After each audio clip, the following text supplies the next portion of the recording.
All right, guys, we are live and welcome to another episode of Foreign and Domestic. We have a phenomenal panel with us tonight. Before we get started with that, though, a couple quick announcements, and then I will pass it on to Alan to go through the side chat in traditional fashion. If you want to get an Ed USAF shirt, you have a few hours left. So tonight is the last night you're going to be able to buy a shirt. So if you can, please buy one. Help out, support the family. If you can't buy a shirt or don't want a shirt, both links for the GoFundMe's for both CMAX and Ed are also in the description of this live chat. So please go help out if you can. And with that, I'll pass it on to Alan and we'll go through the side chat. Thank you, Scotsman. Thank you. Glad to be here as always. The participant list at the moment is a little short, but it's just the list that I'm reading. Bald and Curious out there, BEM Tactical, Big Al, Kyle Lusk here in the room, Mrs. Scab Ugly, always a pleasure to have you. Prepping to Endure, Seven Wonders out there, Tactical Swede in the room, Vanessa Kitty out in the side chat. The list itself doesn't seem complete. JH 586 here in the room. Thomas Pickering, sorry. Pops Quest jumping in. Pops Quest better be a thumbs down. Michael's here. Roll call just jumping into the side chat. Good to see people popping in. You mean to tell me that all we've done was introduce people and there's already a thumbs down? Well, that's Pops. It's Pops, man. If we don't get the thumbs down at Pops, it's no good. We failed. Well, I was waiting on Pops thumbs down. Is there two or one? I don't know. I don't have that up. I can't see it. There's just one. That's Pops. Yeah, that's Pops. All right. So with that, we'll go through the room. We will start with the man himself, TR Prepper. Well, thanks for having me on. I just thought I'd jump on. It's a big week as far as, in my opinion, elections and politics and all that horse shit. So I figured I'd jump in here and give my 2 cents. Thanks for having me on. Yep. Appreciate you showing up, brother. And we'll go to one of the people that's always here, one of my good brothers, the Tactical Swede. What's up, man? So yeah, it's been a few weeks since I've been on here. Didn't do one last week and just been busy. So since the last time I was on the chat, I did get myself a nice paying job. So now post-military, I have a paycheck coming in, which is nice. Maybe I can get some work done on this little pistol project we got. But other than that, it's been busy. I haven't had a chance to do really anything. I've got a lot of videos in the works that I've wanted to get to and just haven't had the chance. So hopefully in the coming days and weeks, we'll get some stuff rolling out. But pleasure to be here as always, man. Awesome. Good to have you, brother. Phil M. Rivers. I know he's having some computer issues, but Phil, always good to have you, brother. Well, thanks for having me. I appreciate being here. I don't know how late I'll hang out tonight, but next week I'm out of town, so I probably won't be on. But I'll catch you on Monday morning rerun. So thanks for having me. Absolutely. Appreciate it, brother. Let's see. We got Kyle Lusk. Hey, guys. Just wanted to pop in and say hello. I'm going to chat with everybody as long as I can. This time change has really got me screwed up. I still don't, my body doesn't understand that, hey, you gained an hour of sleep. So I'm here for a little bit. Just want to pop in and say hello. And I'm honored to be on the panel with everybody else that's here. And it's really nice. And thank you, Sir Scotsman.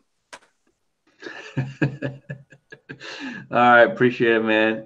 Next we go to someone who I'm so proud of. He has stepped up his game to a whole new level, and went from a Glock to a CZ. The one and only Josh Benware. That's what it took to finally get some respect around here, man.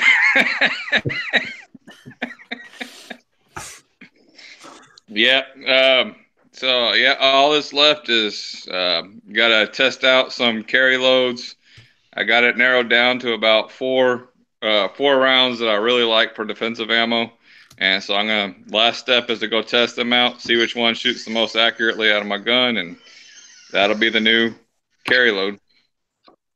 Awesome. Good deal, man. Good deal. I'm so happy that you went to the right side. It was tough. It was a tough choice.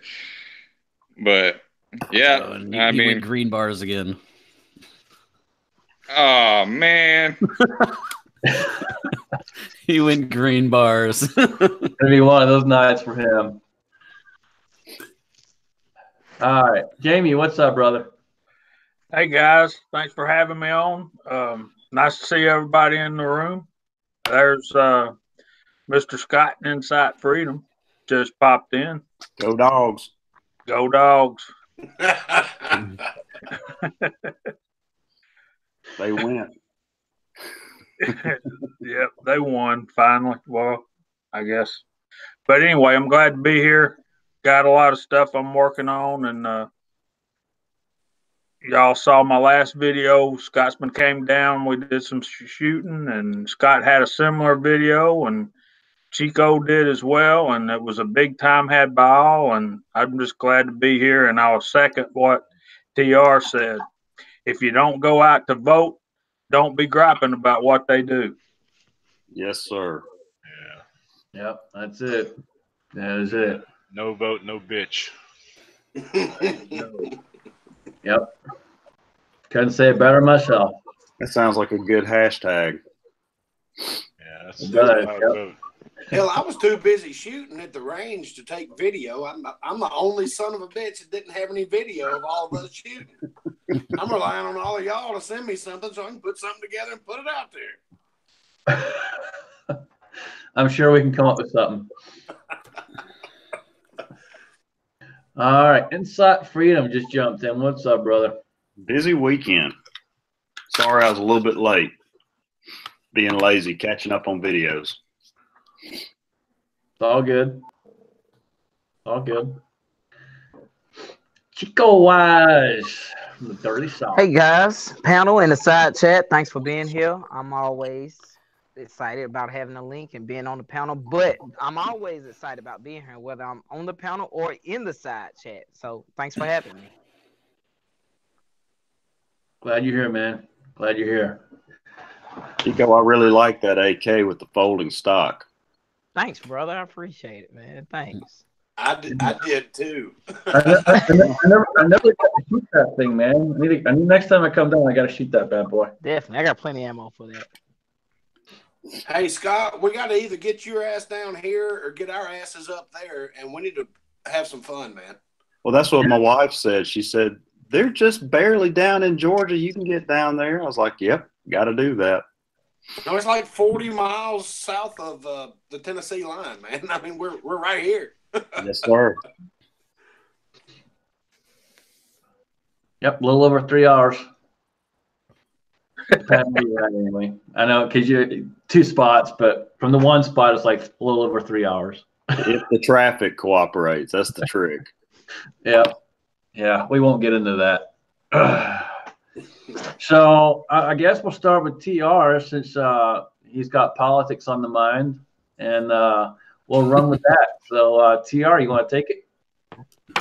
I just hope everybody gets out and votes, and that don't get lazy on the midterms. And this fight ain't over. I mean, if we lose the House, that's a big deal, and we may, because there's pockets in different states that maybe blue. Even in South Carolina, there's pockets of the South that are blue, and all we can do is get out there and vote. Because if we lose the House, and then there's going to be gridlock, and then they can point to Trump and like, look, he's not doing anything. It's like, no, because you keep fucking blocking it.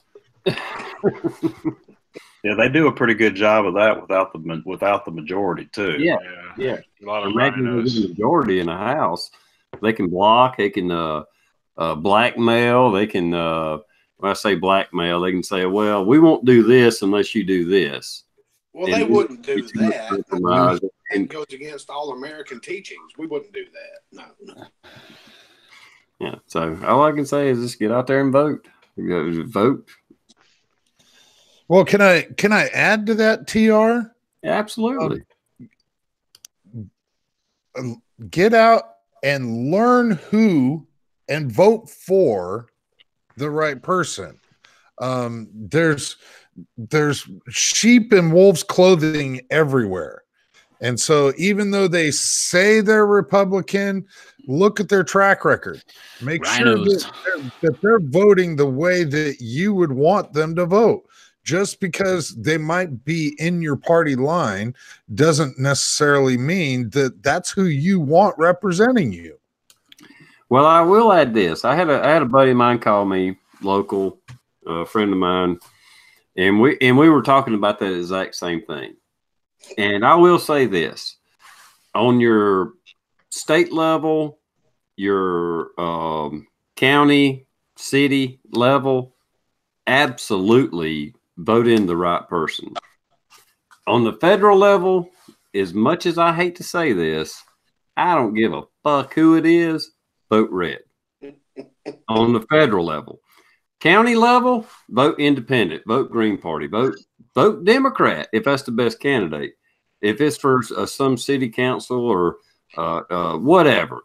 But on the federal level, unfortunately, we have a fight that we really just can't give an inch to. I mean, even if they're semi-Republican, a little bit left-leaning, no Democrat voted for the tax cut. No Democrat voted for enforcing border control. No Democrat voted for many, many things over the past 100 years.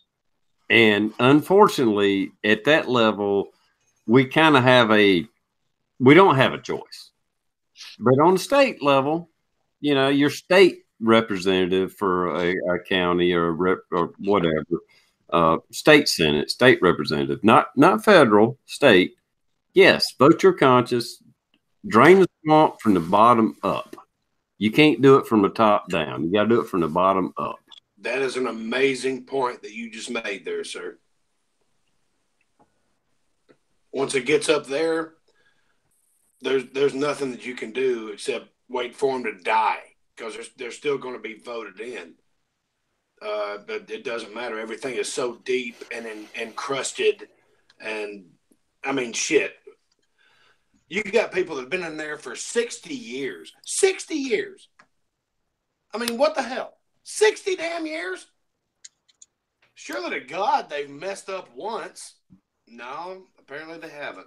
So they've been walking the straight line for 60 years to not piss off their demographic. Yeah, it brings up the whole term limit thing again, man. Got to have term limits. Yeah, I don't know. But no. Everybody's going to vote against term limits because that cuts off their paycheck. Can't have that shit. No, I want my paycheck until the day I die. Never mind. Moving on. I like it. Kyle's all right. Go for it, man. It's all good. Well, we have one of those here in Tennessee because Corker decided he was stepping down. And of course, we got Phil Bredesen up against Marsha Blackburn, and that's been just a completely ugly battle. And the powers that be have been pumping money like crazy into their campaign. So y'all watch what happens in Tennessee Tuesday. Yeah, you can watch Georgia's governor's race if you want to see it. Yeah. Yeah, you want to see a shitstorm, just watch that. Yeah, I've seen the Black Panthers walking down the streets carrying AK-47s, demanding that everybody vote for the Democrat. What was her name again?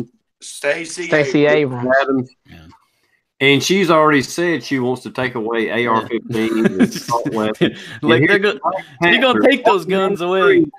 threatening people with AK-47s to vote for her, the same bitch that wants to take them away from you. Right. Yeah. How She said ironic all is kinds of dumbass shit. This is why we have uninformed voters. We have uninformed people.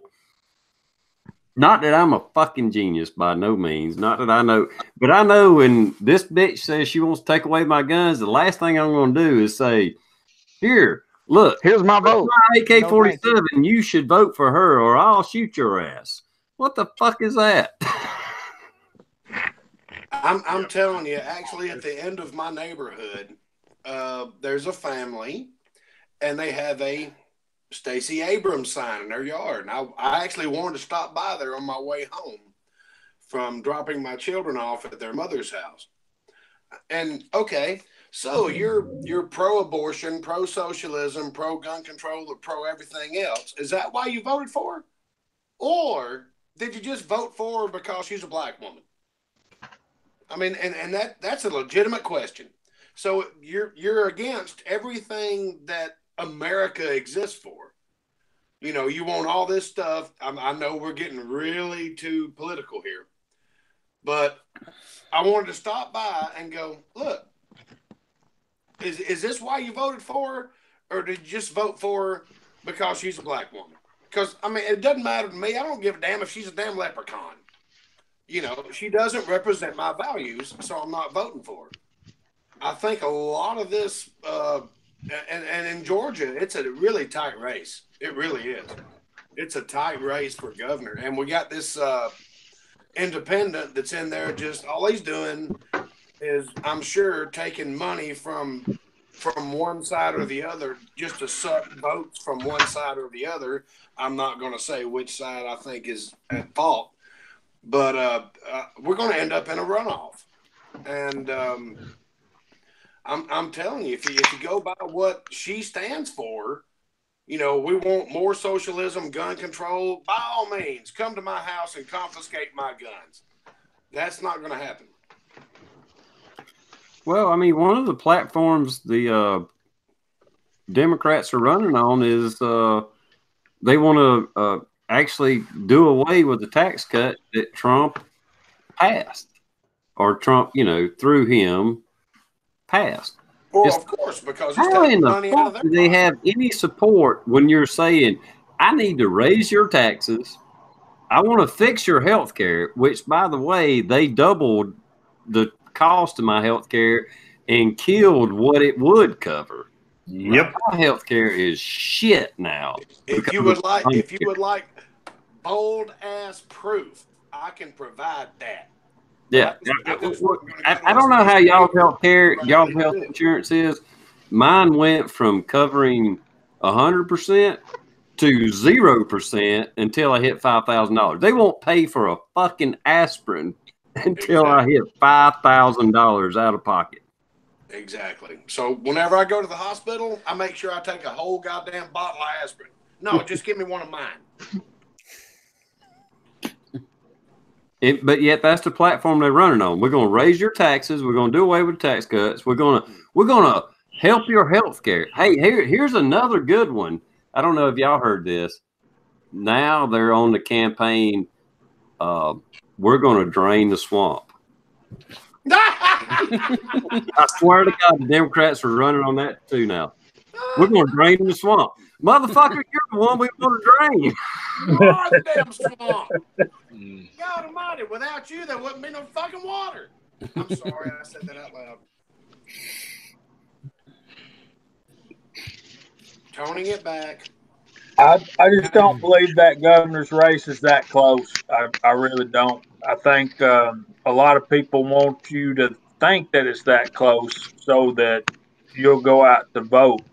I think the Democrats are the ones that are trying to make you think that it's that close to motivate their base to get out to the polls. But I think that the Republicans know that it's not that close because most of your Republicans around here vote early. I know I voted last week, so I don't think it's as close as it's most of it. I think what it boils down to is most Republicans can't go early vote because by the time they leave their job and get back to their voting station, it's closed. I was just about to say the same thing. I mean, for the most part, I mean, that's exactly it. Is a lot of the Democrats and so forth. They're sitting around watching the news all day because they're collecting welfare. So well, it was a joke during the presidential campaign and all that stuff.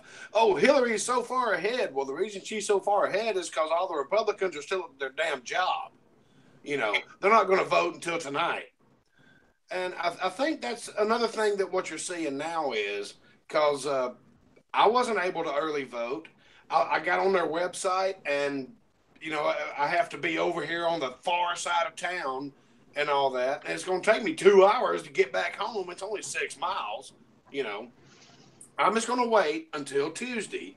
I'm going down there and I'm going to vote because it's right there. I hop on the highway, get back home. Not a problem. But I think it's the same thing that I don't know. We're too busy being at work trying to get paid so we can pay our damn power bills, water bills, and stroke a check to somebody else. No matter who it is, Honduras or whatever. But see, that's a problem with the midterms. People don't put enough emphasis on it. Yeah, they think it doesn't matter. No, it really matters. It does matter. You got to do what you got to do. Hell, I took time. I took vacation just to go vote. That's what I think I'm going to do on Tuesday. I might take the damn day off. I've still got like 9 days of vacation time left. It's approaching the end of the year. I don't foresee me being super sick. I might just take Tuesday off. I don't know. I've acquired a couple of new vehicles. I got to get the title switched over. Got to get them tagged. It might just be a really good government day. There you go. That's the way to do it. Honestly, I mean, it's something that needs to be done. So why not take the day off and make sure it gets done? Makes sense to me. Yeah, most of the people I know have already early voted. I enjoy voting on voting day. I like taking my kids with me, seeing the process. But I know a ton of people who've early voted. Well, apparently the Democrats have got in touch with God and made it where it's going to rain here on Tuesday. So that's to keep everybody else home. My ass going to be sitting out there with a poncho on, a rain jacket. Can I come in yet? I don't give a damn. Apparently, y'all didn't find that funny. Okay. So on a lighter note, we do have Zeus out in the side chat, and Zeus is an awesome brother. And Zeus, you're gonna love this. So we have our good friend Jamie, our good brother Jamie, in here, and we got something special. But we need your guys' help. So if you guys own one of these, just a minute. I need you to do me a favor. Give it up. Give it up. And either email me or email Jamie, because we have a purpose for these. If you guys have one of these, you know they're a piece of crap. They're really tough to work. They don't want to work. Half the time they do, half the time they don't. I call bullshit. I used one of those motherfuckers for 30 years. Kiss my ass. So, stay tuned, TR. Stay tuned. Stay tuned. You're going to love this. So, we need to get a good number. Jamie, what number you got in mind? What are you thinking? I think a dozen. I think at least a dozen to match the number of pounds. Yeah, match it. 7. I was thinking 12. So we need at least 12 of these. And if we can get 12 of these donated, so he has one, I have one, so we need 10 more. So 10 need to be donated, and we're going to blow it up with 12 pounds of tannerite. Woo! I'll tell you what, we'll make a video. 1 pound per every Lee scale. But here's the thing. For everyone that sends one in, you'll be entered into a competition, and you will win what, Jamie?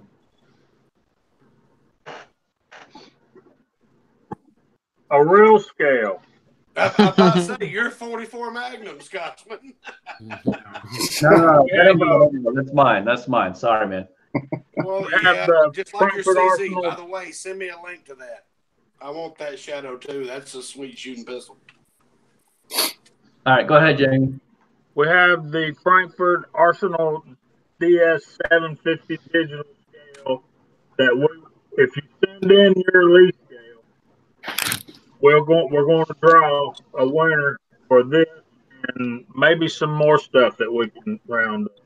But we're going to make a video of these things going buoy into a mushroom cloud, I hope. We can scrounge up some more stuff to give away. I'm positive of that. I was gonna say, I'm sure between all of us, we'll make that grow bigger. Well, let me say this. Let me say this about that. I like Lee stuff. The only two presses I use are Lee presses. I have the 4-hole turret press and I have the little seat press. A good portion of my dies, not all of them, but most of them are Lee dies.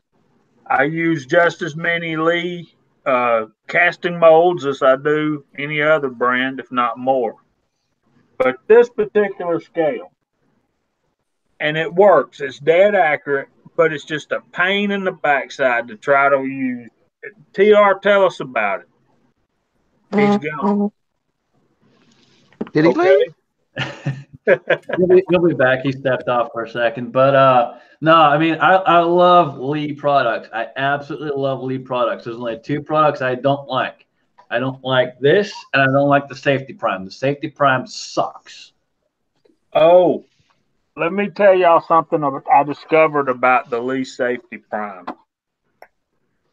How many of y'all have attempted to use the Lee Safety Prime?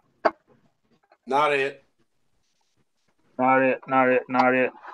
I have since went to the Frankfurt Arsenal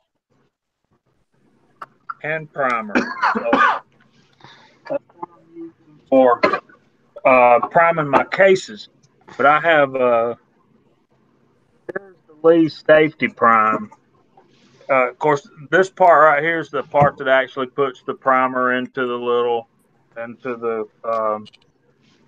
holder, this thing that primes your cases. Well, you put your cases, you put your primers in the little white triangles. If y'all use Lee stuff, y'all all familiar with the little white triangles. And what I like about these is if you can see once you open them up, they're square, and you can set your box of primers right on there perfect. I mean, it works out real well. And you shake them, get them all pointed the right way, close it, lock it. Well, in the midst of using this, you're probably going to be dropping some on the floor, and you might miss or whatever. So the other day I was doing this, and I said, that looks about the right size. I wonder if it will. Check this out. Your Frankfurt Arsenal hand primer, your Lee white triangle goes right in there. And it works. It feeds them out into there perfect. And you guys that don't reload, that means absolutely nothing to y'all. But I thought I heard the angels go, hum. You know what I mean? I couldn't believe it. You told me about that the other night. I'm like, damn, that's cool. I know what I got to get next. Well, I just tell you that's why I stepped out for a minute. You was making fun of the Lee scale. I reloaded for years using these. I did not even own a scale. I used the Lee clippers, the little slide rule thing. I didn't size my bullets. I rolled them around in Lee Alux for years while smoking a cigarette while loading this shit up. TR been unsafe for years. This shit is not rocket science. It's not. No. You load a few rounds, you go outside, you make sure the gun don't blow up, and the bullet goes out into the barrel, and you're like, hey, that's a good load. It fucking works. And now, granted, I got progressive presses and electronic scales and all that shit now, but you don't need it. All you need is these. You can buy these. You don't even have to buy a scale. Or fuzz It'll forks, work. as you say. Yeah, I am a fan. I do have those as well, just in case. I need them. They're there. You don't get to buy. You can reload bullets, and like I said, if you use Lee molds, you don't even have to fucking resize the bullets. You just fucking roll them around with some Alux and fucking put them in a case. Hey, Jamie, we got a question in the side chat. Would you accept an RCBS beam scale too? What do you think? I think so. I don't see why they'd want to get rid of that. I don't see why they would either, but if they want to, I guess why not, right? Right. They're the ones that want to see it blow up. Hey, we'll blow it up. Hey, if you want us to blow up your crap, send it to us. We will blow up your crap. Yep, with 12 pounds of tannerite, we're happy to do so. And we might make that more. I might add to that. We might make it go finger boom. You can email us at we'llblowyourshitup.com. There for a while, Iraqi Vet 8888 was doing a little series on that. We will blow your shit up. Guy brought some computers out to their shooting place. He blew that crap up. Somebody bought a old car. I can't remember what kind it was. Probably a Ford Pinto. And they shot that thing full of holes and then blew it up with 10 rounds. Yeah. So Alan and Chico's awful quiet, and Josh hadn't said anything since he's been back on here. I'm glad to see the green bars are going away. Yeah, they'll probably come back as soon as I start talking, though.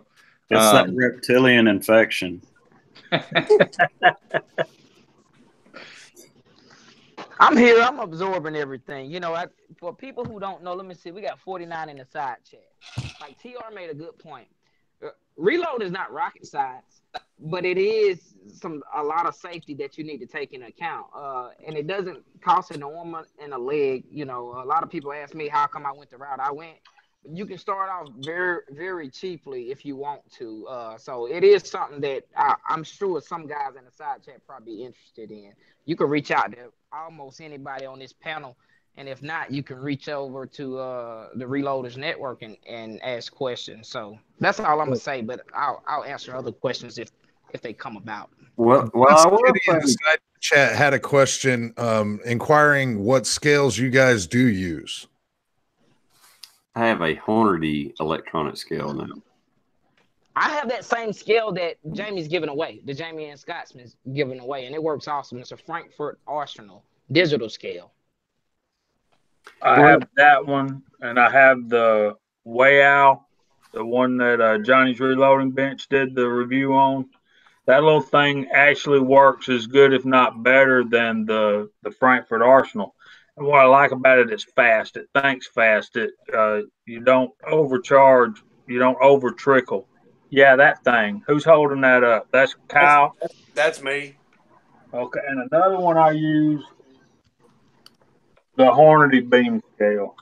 All right. So you got a question in the side chat there. You want to explain what the problem is with your beam scale and why you want to blow it up and why we're going to blow up a dozen plus? Well, first of all, it's the claim that Lee makes about if you buy one of our kits, all you really need is a set of dies and your components. Well, if you've never reloaded before and you're trying to use this Lee thing, you're going to have a tough time. It's just aggravating to use. And the reason being is this slide down here is very difficult to get to stay into place. And you're supposed to mash this little button and it never will go in. And you're always moving it. The measurement is almost never correct. And it's just a pain in the backside to use. But if you figure out how to use it, the blame thing is dead nuts accurate. I mean, I got to give it to Lee on that. Another good part about this thing is this part, it don't bend. It'll break before it'll bend. So if it's If it's in one piece, it's accurate. It's not going to give you false reading. But there's also a razor blade up in this piece right here, and it's bad to come out and it'll get lost. And that's the part that it actually does the pivoting with. So you're always having to finagle with that thing as well. But what are y'all using these fucking scales for? A fucking hammer or something? I've been using one for 30 fucking years. I've never had a problem with it. Well, I shouldn't say 30 years, maybe 20 years, because for about 5 years, I didn't even own a scale. Don't give away your age, TR. Don't give away your age. You know, I used this when I started, and I had it works. It does I'll work. tell you what, if you want to use a beam scale, compare a Lyman scale to the Lee scale, and you'll throw that Lyman up against a fucking wall, because that's a piece of shit. I hate the Lyman. Somebody gave me a Lyman scale with that little blade that you're supposed to move over for the tenths. It's a piece of shit. The Lee was much better. I've never used RCBS. I've never used any other brand, period. But I will say I have electronic now because they're only like $20. But in the 90s, when I started reloading, electronic scale was like $100 and something bucks, you know. So the cost, the technology is just like a lot of things. The technology has come around to where now, if you start out reloading, you can buy an electronic scale for $20.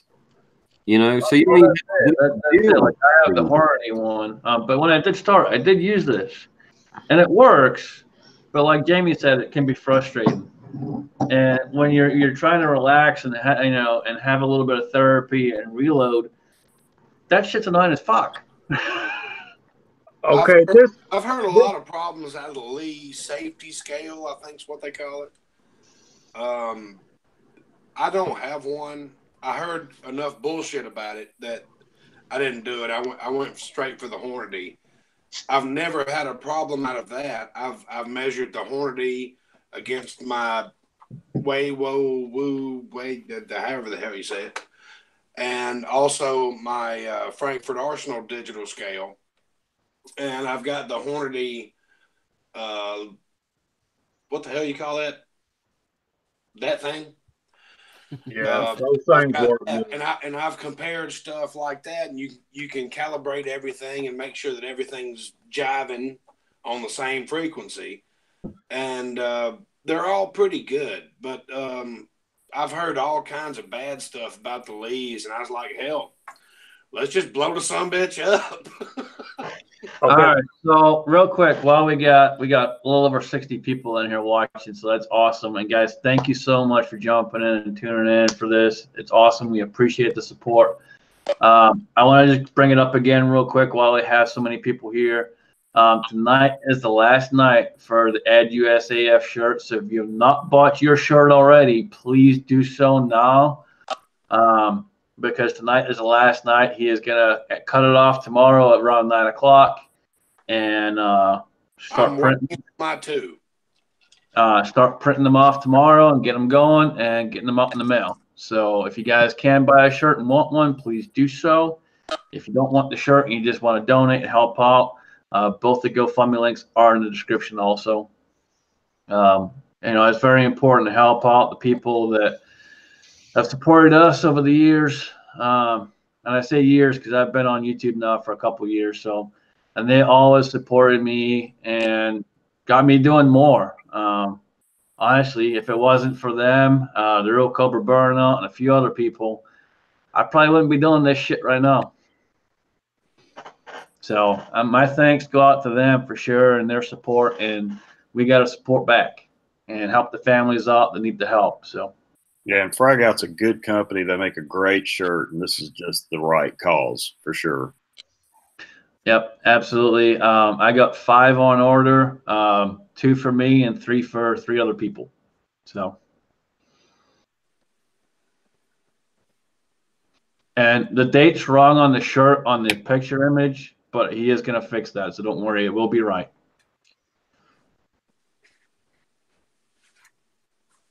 All right, so with that, we're going to call gun check. Well, before we get into that, Scotsman, Milcert Mike is still also running the giveaway for his SKS. So if you donate to the GoFundMe account, snapshot your receipt and send it to him. That gets you an entry into his SKS for, I believe it's $10 entries. Yeah. Yep, $10 entries. Yep. Excellent point. I forgot about that. It's been a long day. But $10 can get you an SKS. That's pretty damn cool. And it's in absolutely freaking phenomenal shape. That looks like an awesome rifle. With that, Chico Wise is over there stroking something that might be slightly inappropriate. Hey guys, right now this is the go-to. This is the Battle Axe, and it's an AR pistol. If you guys seen my live earlier, but do not mistake it. Dirty South Black is on my hip always. This is the P07, and that's what I'm running like always. Chico. Yes, sir. You've got to get some Georgia clay in that grip for it to be Dirty South. I know, man. I need to rough it up a little bit. Yeah, to get some Georgia clay, and I should have did it. We were at the range. There was plenty of it out there. The way Chico's stroking that thing, I think he's already lost the old No Nut November challenge there.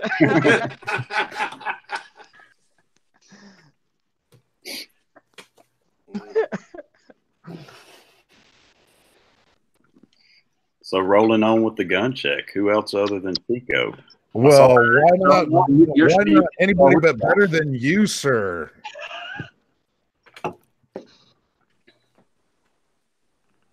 Well, you got to talk while you show us. X-Carry got about 500 rounds through it at the range today. So honing in the red dot use. I'm really enjoying that. Has it got the Romeo on it? It's what the one it came with, yeah. Yeah. You're running the Romeo 5 and what light? It's a Romeo 1. It's got the Valkyrie PL Mini on it. And believe it or not, a holster that I found that was ready to ship and came to me within about 3 days. And the home that it's living in is a what? This holster I found online. I did a video about it the other day, and for the life of me, all of a sudden I can't remember the name of it. Hold on. It's a Werkz, W-E-R-K-Z, and it was made for this gun with the PL Mini, and it's just a perfect little snap. I've had it on for about 4 days now, and I love it. How are you carrying that? I've done some appendix. I really prefer about 3 or 330. But yeah, I've done some appendix with it. It's a little less comfortable at appendix than it is at 3 or 330. I was wondering because it looked like it had the little kicker off the side of that. It does, yeah. And it even at 3 or 330, it helps to push it around into my back good. So yeah, it does have a claw. It's got the claw built into it. So that's what I've got. Excellent. JHS, you got anything sitting around, or you just got like buckets of powder and shit? No, man, we don't believe in guns around my house. I think I'm within reach of about 5. Anyway, what I mainly carry is the Smith & Wesson M&P Shield in 40 caliber Smith & Wesson. I also have my. Oh, go get Bertha. Go get it. Well, this is the one I got most handy, and y'all can see some changes. It's my 586 Smith & Wesson 6-inch combat revolver. We took the whole rubber grits off and put the wood back. I love checkered wood. I just can't help it. It's pretty. Yeah, it looks nice. Scotsman approved. Scotsman approved. Yeah, that I. Hey, man, I'm a fan of the overmolded rubber grips, but that grip just looks right. It just looks damn good. Oh yeah, Yep, it's that is sick. pretty badass. It really does, don't it? Shoots good too, don't it, Scotsman? That is freaking pretty, dude. That's a nice shooting revolver too. He wouldn't sell that either. No. And it looks like Josh has got a revolver. What you got there, buddy boy? Well, I got jealous whenever I was watching your video with Chico when you were telling him to double action that bitch. So I got jealous and it's been like a couple months since I brought the old 686 out to the range. So I'm getting it cleaned up right now, and I'm going to be taking her out soon because, man, I've just neglected it for too long. Yep. I like those grips too, Josh. Man. Thanks, man. You got to give them love. You have to give them love. Rub on them. Make them know that they're part of the family. That's it, man. That's clean. Very clean. It looks like he has that motion down pat there. Mr. Lusk, what do you have there around you? As always, Kel-Tec 380, and we were going to wear this thing out. And then I realized that all the ammo that I loaded for it was about 4 thousandths too long to go in the magazine, so I have to redo that. But I've always got that. There's a 9mm over there.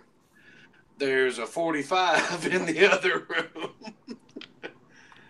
I've got plenty, and I thought we were going to talk about nostalgia guns. We're getting there. We're getting there. Okay, I'll wait for that. All right, Phil, what you got, brother?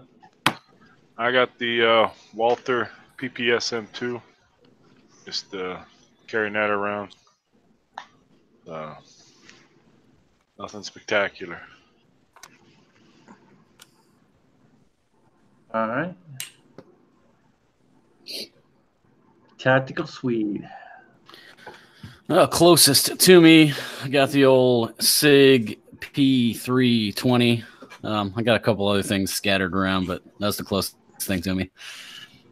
And fully loaded, of course. Ready to go. Wouldn't have it any other way. That's a full size. It's a paperweight if it's not. That's it. It's not very safe. All right. TR, what you got, brother? Well, since y'all CZ fans, even though it's a clone, I got a Janik, however the fuck you want to say it, L120. Just installed some fiber optic front side. I don't know. It's not showing up. Anyway, there it is. Kind of prepping it up to maybe do some competition with it. Got a race hammer and shit to put in it. I just hadn't done that yet, but I did put the fiber optic on it. And it does help with my 50-year-old eyes. I can see it. I can see the front side. Hell yeah. That's what you need cool, to do. Man. That's cool. Alan, what you got, brother? Well, like the Swede, I've got the 320 here by my side, just the carry weapon. I mean, he's got the cool factor with the light. I've got the cool factor with the tan here, and like the Swede, it is fully loaded. And for the snowflakes out there, thank you. All right. Well, I got my all. M9A3. Now, my carry gun for work, yes, it is fully loaded. Yes, there is one in the chamber. And if that don't quite cut it, of course, for my revolver brothers out there, I got the Model 60 357 Snubby. That is a sweet shooter. And going on to our next subject, I have the C-Max rifle, and yes, it is also fully loaded. And this has so much meaning, even more meaning now. And that brings us to our next subject of what guns do you have that have meaning to you? This thing has so much meaning to me at this point. It's not even funny. And Alan, I can't thank you enough for what you did because I wouldn't have it if it wasn't for you, brother. You earned it, brother. You absolutely earned it. I actually don't have any weapons in this house that have that much sentimental value to me. Most of the weapons that I have here in this house are literally just tools sitting around, or they're carry weapons. And my carry weapons, I don't have sentimental carry weapons. They're getting abused. They get holstered in and out constantly on a regular basis. They're getting well used and abused to a certain extent. So unfortunately, I don't have anything to show you on this particular subject. Damn. See, Chico wise, you got anything, brother? No, I don't. But very soon, I may be getting something that's going to have a lot of sentimental value and significance. So hopefully I'll get a video up here probably within the next 2 weeks of something. I'll be excited if I get it. So just my normal everyday carry and, house weapons and no sentimental value. If I lose them, I'll be pissed. Don't get me wrong. But they don't have a lot of sentimental value. Not yet. Not yet. You know what? I take that back. If I did have one, it would be this, because this was my first build ever doing. And if you guys ever built anything, sort of, you know what I mean? You know how you kind of get, some sense of accomplishment. So if anyone here, it would be this one, because this was my first. There you go, brother. That's sentimental. That's definitely going to mean more to you as the years pass. I certainly wish that I had the very first AR I ever built. Yeah, you'll understand that eventually. Right.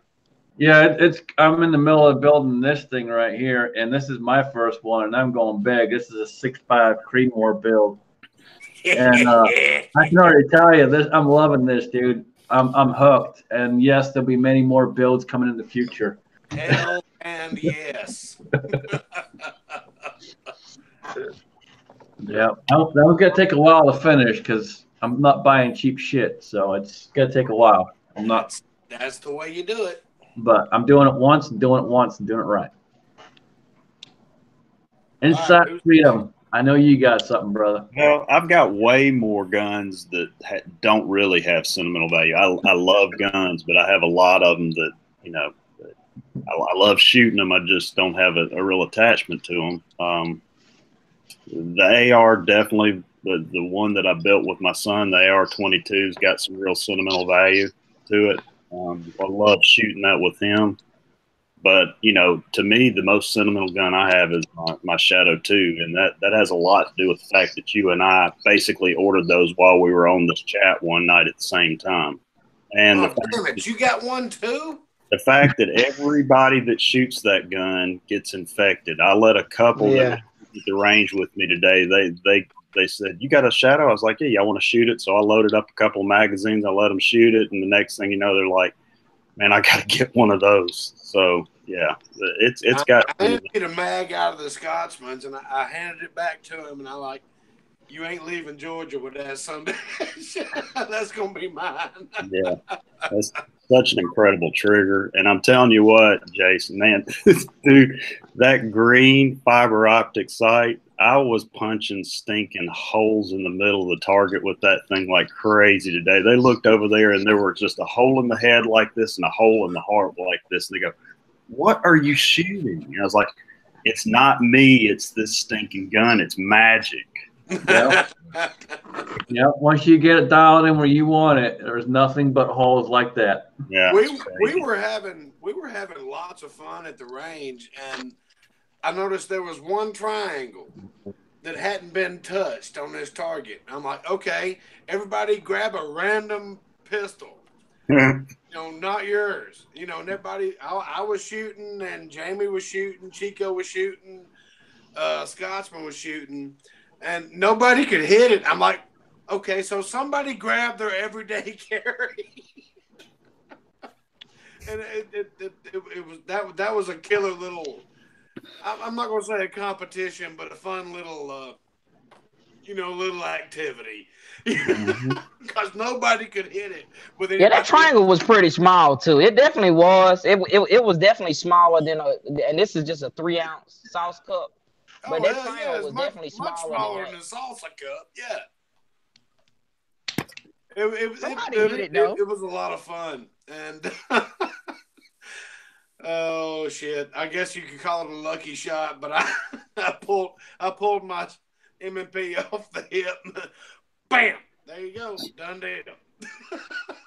So it's easy to get distracted on the Shadow 2 talk, but that's one that I'd never get rid of. The other one is obviously another really special one. That's that Ed Snubby 357 revolver.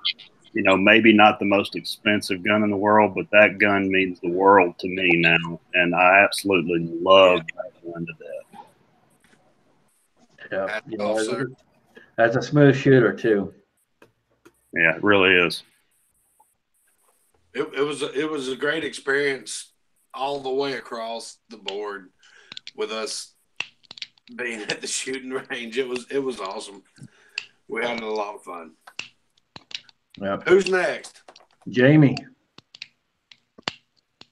Well,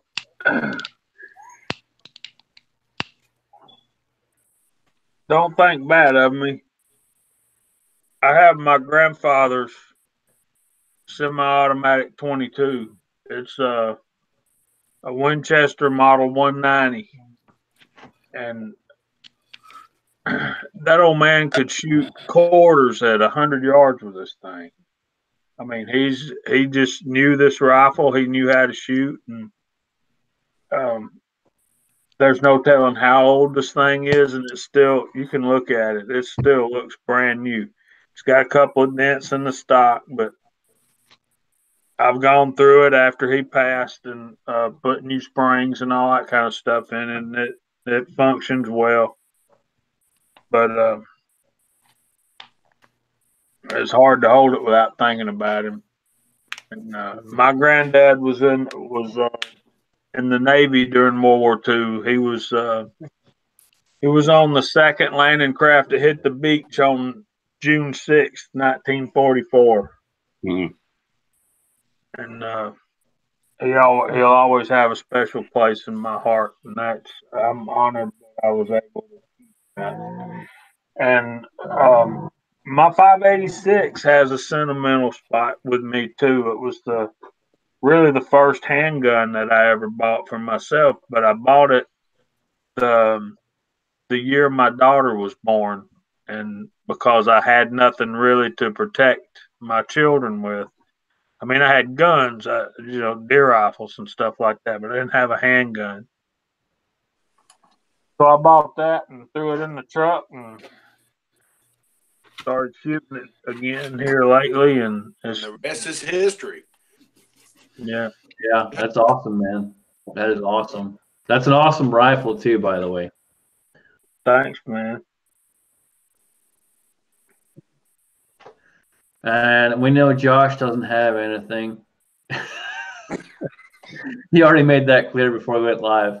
Well, technically, this does have sentimental value to me because this was the first. When I bought this gun, I made a YouTube video to show my first revolver, my first time shooting a revolver when I first bought this gun. So I guess technically this does have sentimental value because this is what started me on YouTube for the most part. So I guess that counts, right? Yeah. I'm glad to see another man start YouTube because of a revolver. Exactly what I did, man. All because of my revolvers. Mr. Ben Ware, I have really enjoyed your videos.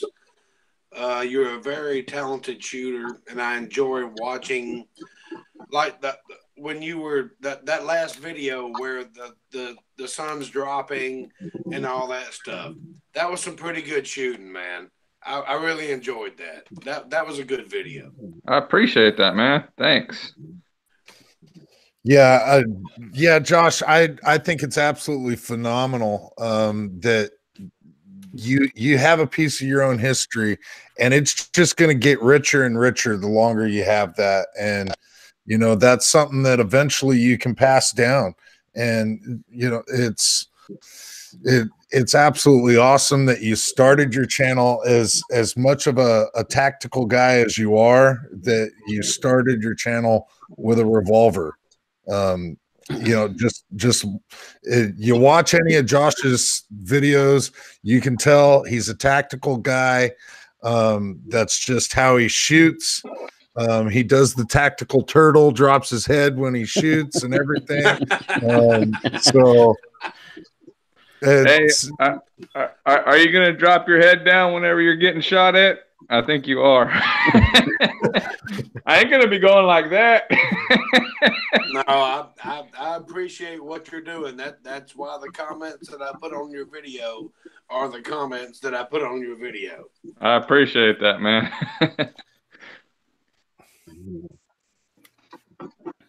Yeah, I'm too big. Okay, Mr. Allen, who's next? You're next, Kyle. Oh, crap. Okay, well, not a problem.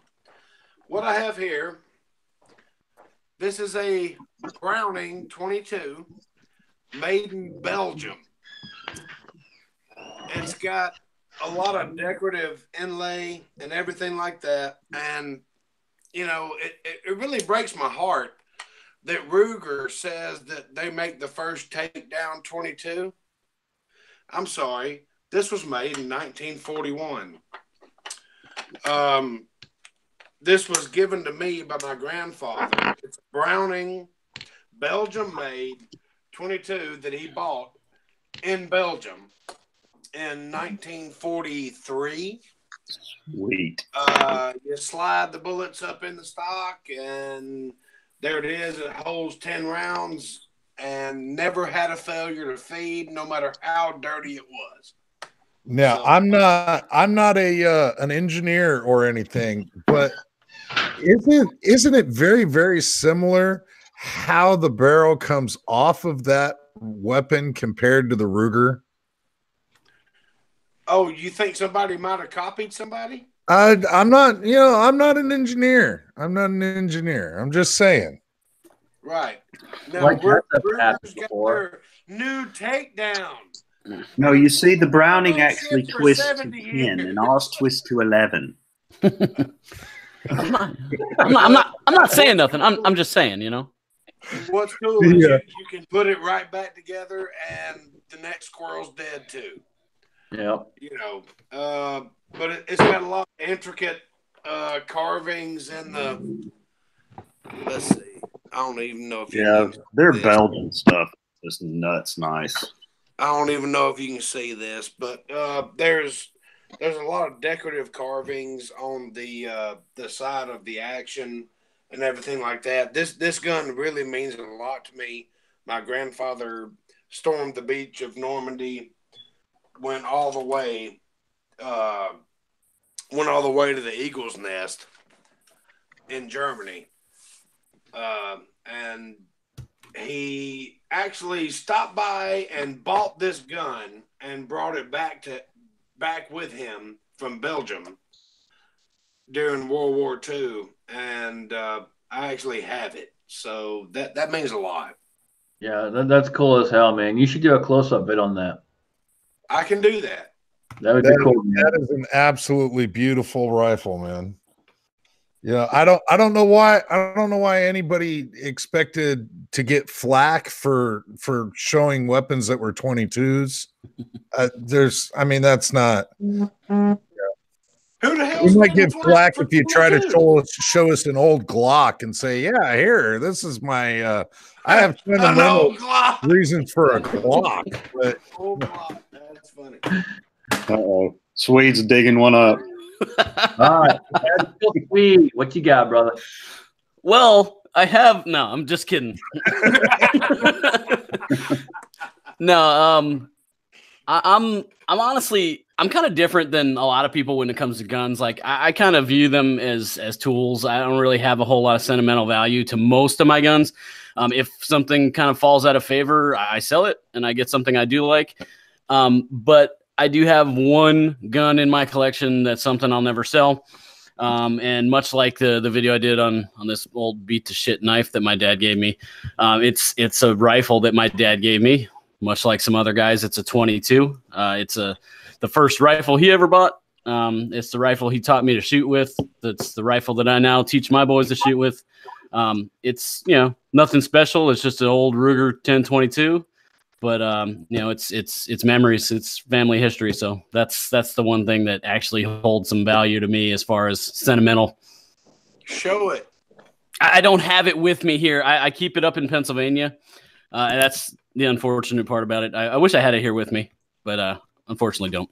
Well, I understand. And yeah, there's a lot of sentimental values that can be instilled with a 22 caliber rifle. Yeah. I agree.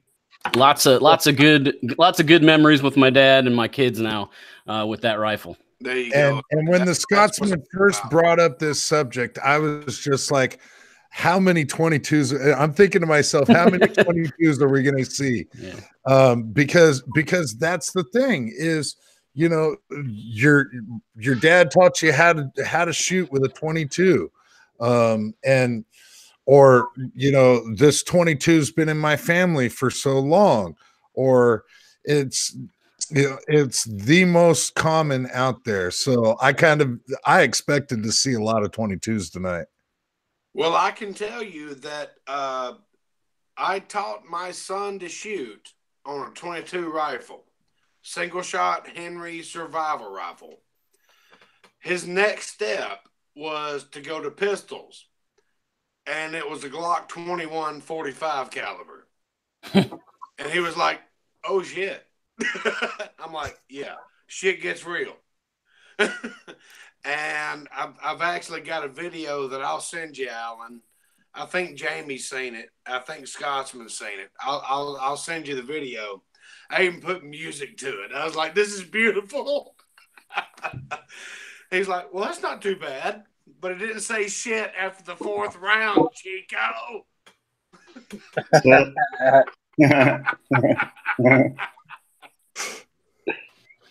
I'm sorry. I had to say that. Hey, Chico, how'd that go again? Dang! Shit! No, it says shit. Yeah, that's something that hurt after about 5 rounds. No, he made it 2 syllables. Shit. Yeah, I did put it together. It's a southern in there. Yeah. Look, I kind of knew I was on video, so I had to keep it cool and kind of PG.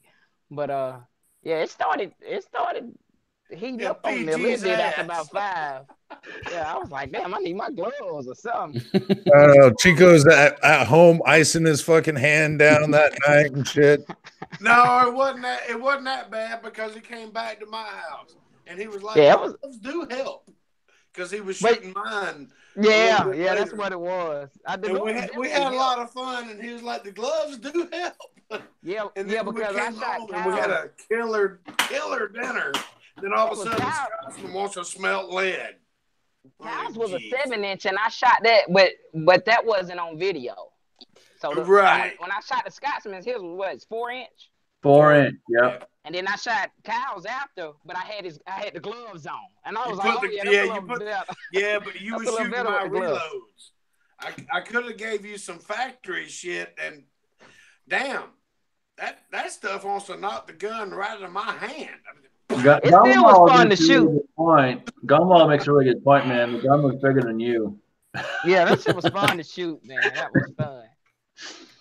If you guys ever have the opportunity to meet Chico, you think that man is skinny. Do what? Get that man a fucking chocolate bar. Like, god damn, get him a donut. Holy fuck. Yeah, a lot of people, I eat. It's the metabolism, man. It's the metabolism. Enjoy it while it lasts, brother. No, what you need is some chili dogs. Yep. That'll be good. Varsity. We gotta chili get dog some and a frosted dogs, orange. brother. Let's get I used to plug the hole in your fucking leg that shit's falling out of. I used to have that. I used to have that fast metabolism too, and then one day it just stopped. Yeah. All right, TR, what you got, man? You got anything that has sentimental value to you? Yeah, I mean, I actually had the first rifle I ever shot, but this isn't it. This is a double barrel 20 gauge shotgun that my grandfather passed on to me. Nice. Yeah. With the hammers. It's not worth shit. It's a Hopkins and Arm or Allen. It's not worth anything other than sentimental value, but my grandfather and how many squirrels or rabbits this thing killed back in the day. You know, and this is the one gun in my collection that I have never shot. Brother, that's worth a shit ton. Yeah, no, it's just the fact that it was my grandfather's. It's brown. It's not even blue. I mean, you know, It's not even I don't blue. know what year it was made. It's old as dirt, and it's got a lot of sentimental value to me. That's I cool. put a pop shell in it, and it would fire. You know. Okay, TR. Now whip out that case hardened beauty, please. Oh, I got that one too. Now this is this one's Now, kind of then you new, got this but one. That one is better heirloom quality. Winchester model 1897, color case hardened. Oh, Jesus. Hmm. This is sweet. And it did, yes, it was about $1,200. But anyway. Hang on, I'm going to get some lotion. I'll be right back. Well, I was about to say, Insight's already got lotion going on over there. It's Yep. There goes that No Nut November. That's all I could take right there. Yeah, that thing's pretty, man. You need to bring that to the farm next time. I brought it last time. You didn't get to shoot it? I didn't get to shoot it. Oh, well. I think Live for Wild shot it. Coda Boy might have shot it. So, do we have extended invitations to the farm or not? Yeah. Sorry, man. That's all on Pops. We Okay. can't extend anything. That's Pops, man. All right, whatever. Well, he didn't hit. Well, I mean, you know, not down in anybody. He kind of hit a limit. I mean, there's only so many swinging dicks with live guns at I mean, location. I totally understand that. I'm just saying, I'm pretty sure that we're all on the same opinion and we all have the same characteristics. We're all crazy and hey, we have iron. Yeah, it's just Make it get hot. he's trying to keep it safe. Like the first time I went, there was probably 35 or 40 people there. I could be wrong, but he might have sold the farm. So I don't know what you guys are talking about, but he might have sold the farm. Anyway, it was pretty crazy. So he's trying to keep it down like in the 20 range. I know. I've seen the videos on so it's all about safety, man. We gotta be safe. I know. And then again, everybody other than you and me and Chico and Jamie on this panel haven't met each other. Y'all don't know what the hell I'm capable of doing. I might just go crazy.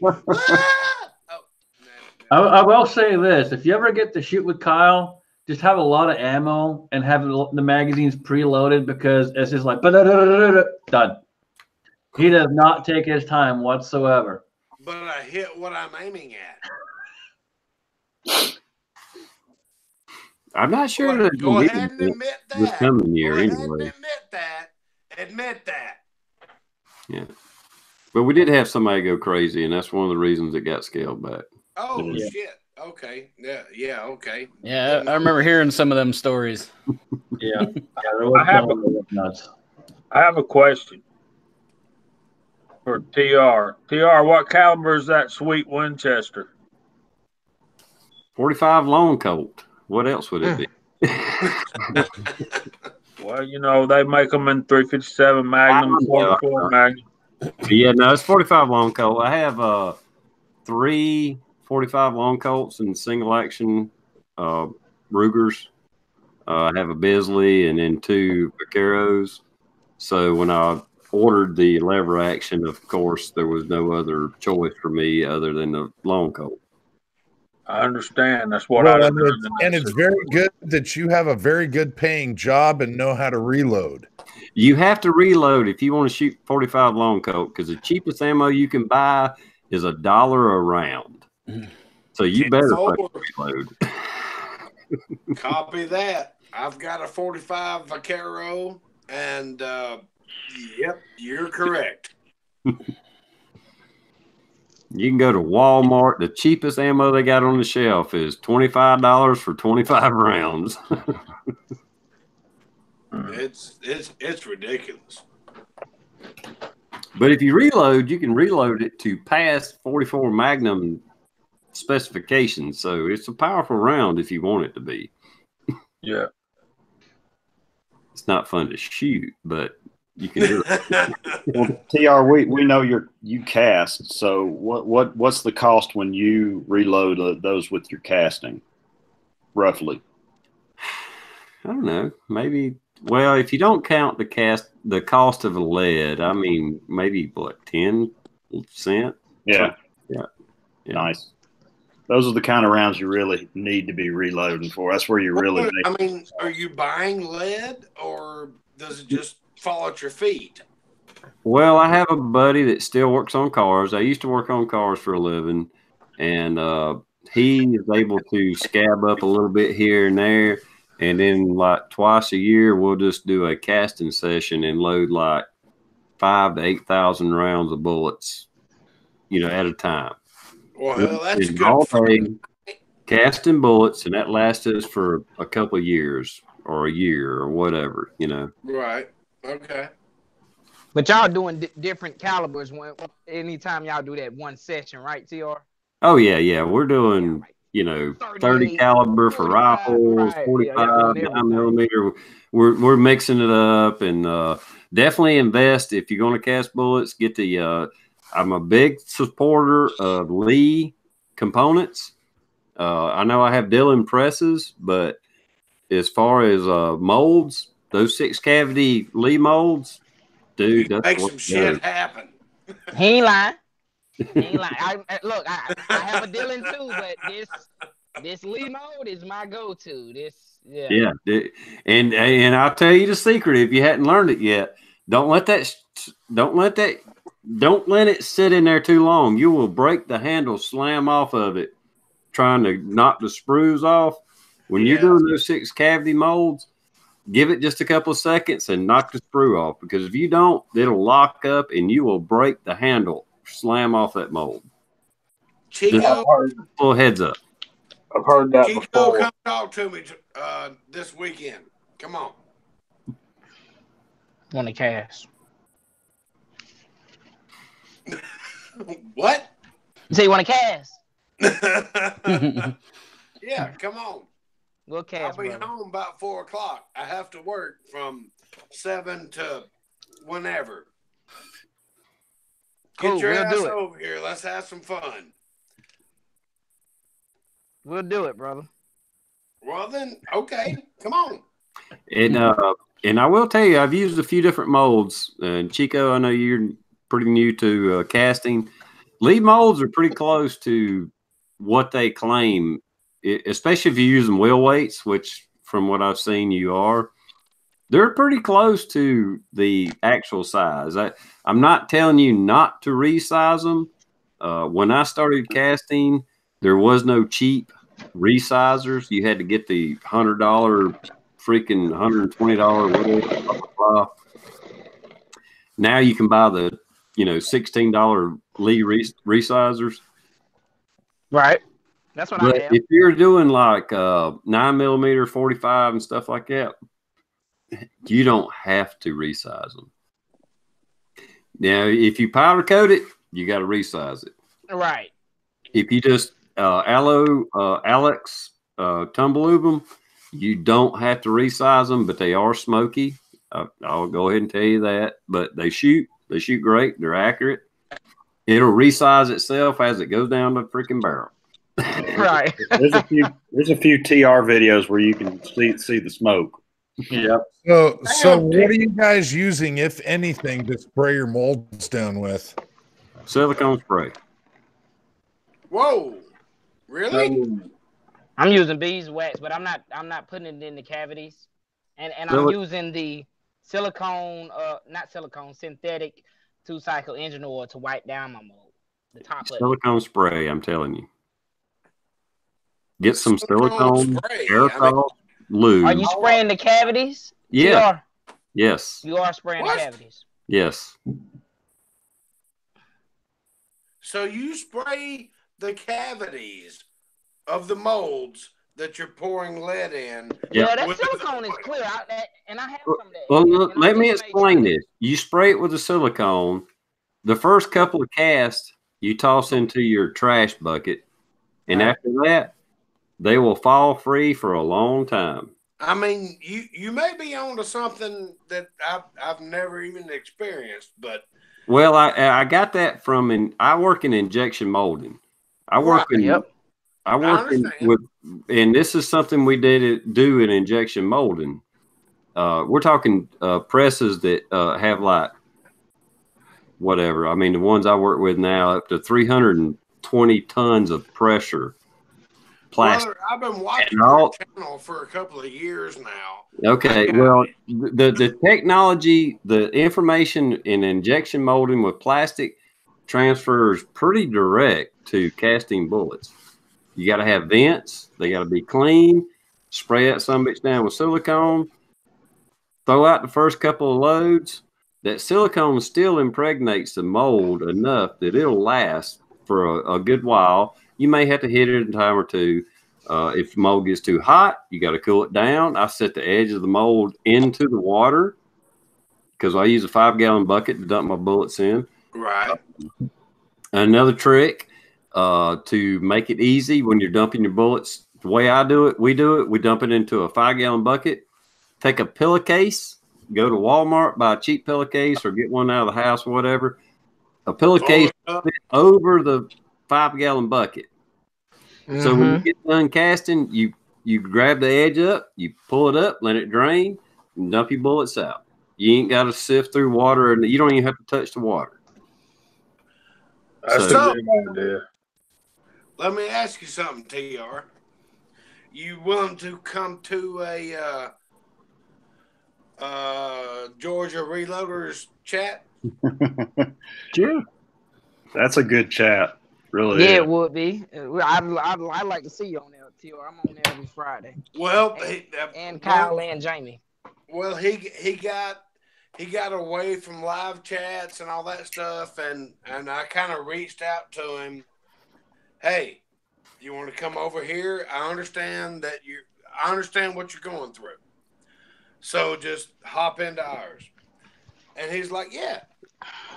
And then we never reached out to him because eventually he went, oh, hell no. You ain't taking my Tuesday. No, I'm still doing the Tuesday. I just do them bi-weekly now. I quit and then I come back. I know. Yeah, we're glad you did that, TR.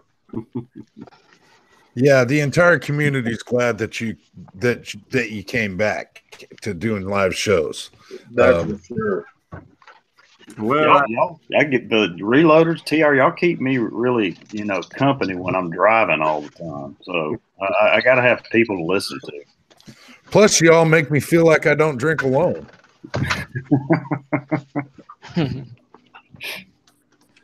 I never drink alone. I was just plastic because who's drinking alone? Gingers here and there of mine. I don't drink alone. I just drink a lot. Fuck them. Oh, sorry. Shit, we're still alive. My bad. No, dude, shut the fuck up. Oh, goddamn, grow a dick. Dude, you're on my chat. Shut the fuck up. You can say whatever. Doesn't matter. No one cares. Understood. Just don't say Glock. We already have one CZ convert. We're proud of him. We're happy. He's earned some respect. I really think Kyle's coming around too, man. I mean, after he shot your Shadow 2 and my 75. I'm telling you, I love that bastard. That Shadow 2's that's a pretty good shooting gun. All right, Insight's got to jump out. Insight, you want to say something before you head out, brother? Just good chat, y'all, and everybody in the side chat. I'm sorry, I've been trying to keep up on my phone with that and do this at the same time, but always enjoy hanging out with you guys. TR, really good to have you on here. Always enjoy listening to you and what you've got to say. You know, good chat. I really do appreciate it. But I've got wife upstairs, and I've got to go because I got to be back in Nashville at 8 tomorrow morning. So later. All right, take care, brother. Thanks for jumping in. Good night, guys. Later, man. Hey, Scotsman, I gotta bounce too, man. Like I said, the old catch-22. Nice to have a job, but I gotta go to bed to get up and go to that job. So, as always, man, pleasure to talk to you guys. Love hanging out with you guys, and yeah, we'll catch you next time, hopefully. All right, see you later, brother. Appreciate you. Glad everything's going great there, Swede. Thanks, guys. Good night, Swede. And I just want to add, not that I'm original, but this CZ75 or CZ75 clone, I've had this sumbitch for over 5 years now. So fuck y'all for getting on the bandwagon late. Well, yeah. Now, in all fairness, TR, how long has it operated? I've carried this gun. This was a carry gun for me. That's not that wouldn't happen to be the one that came apart that couldn't get put back together now, was it? No, that's the actual CZ75BD. I'm confused on that one then. Yeah, I got 3 CZs.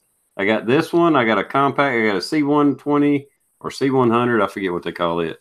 And it's Connect. And then I actually have a BD75B, a CZ75BD, a Decocker model CZ75 European police model that I bought used, of course, for $350. And but yeah, I've had this one actually for about 5 years now, if not longer. It still looks damn good, man. Yeah, I mean, the finish, the Connect, dude, for the money, these are awesome firearms, and the trigger is awesome.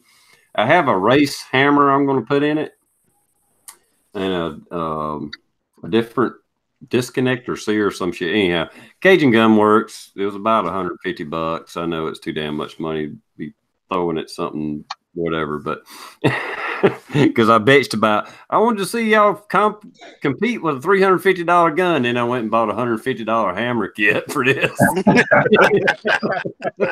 I'm gonna have about $550, $600 in it, but it's like, yeah, but a little bit better trigger and a sight that I can actually see may be worth it if I'm going to shoot competition. No, you got to be able to see it, man. It's just like with the Shadow 2. I love the gun, but with the red sight that came on it, I could not see that red fiber optic for shit. Yeah. That like I said, that was the first thing I did. The fiber optic wasn't too bad. I think the kit was like $88 for the front and rear sight, and it come with red and green. But when I walk outside and shoot, the 3-dot sights were fine, or even blacked out sights are fine. But as soon as I got into that indoor range, which I normally don't ever shoot, it was like, holy shit, I can't see my damn sights, and like I said, I use Rick's Glock, and that fiber optic sight on the front really made a difference. It's like I could at least see the front sight. And I was like, well, if I'm going to do this, I need fiber optic sights because I can't see my fucking sights. I'm just point shooting, which I can do okay, but I'm not going to do great. Yeah. I can hit the cardboard, but I might be at the +2 or +3 or something. You know what I mean? It's like I could hit a man, but I might not hit him in the chest. It might be his arm. So you've got the fiber on the front. You still got the black battles on the back. Yeah, it came with a rear sight as well that lined up with it, because what it did, it was lower than the factory sights.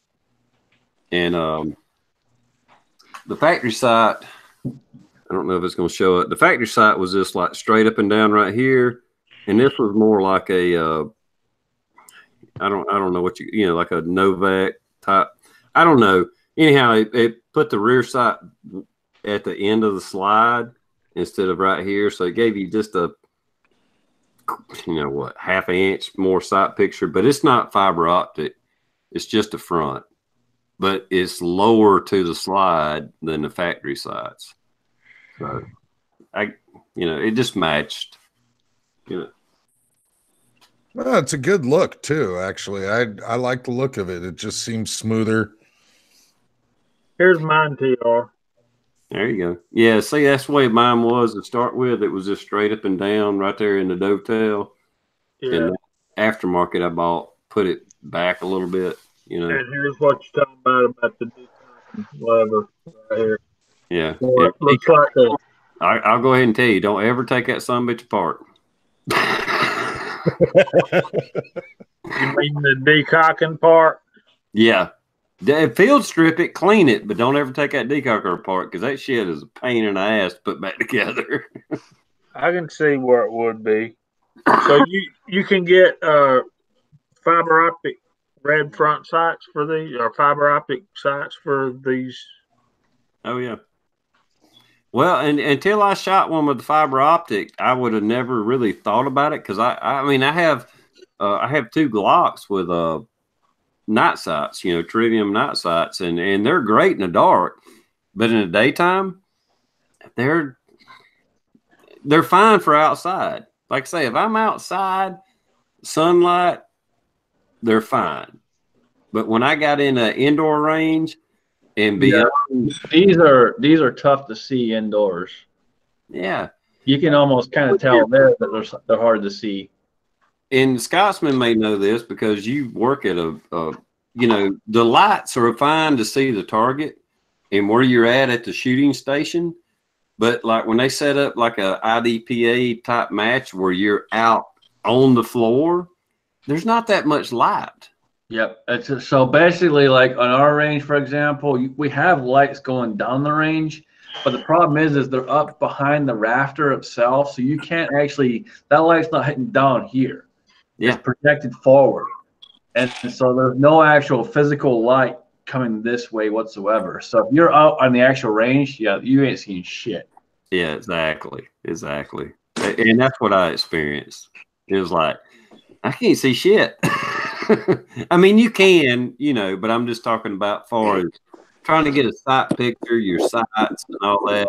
It's not like it's dark. It's just dim enough that it makes a difference that if I'm trying for accuracy, I couldn't really see the sights that well, Yep. Yeah, it's tough. Definitely tough. I mean, I love this M9A3. I absolutely love this gun. But I will tell you, these sights are super hard to see in the daylight. Nighttime, they're freaking great. Yeah. This is my bedside gun. I love this thing. But during the day, it's hard as shit to see. But that's what I carry for work. The longest shot I'm going to have at work, if I have to use it, is literally going to be like right there. So, yeah. Worry about it.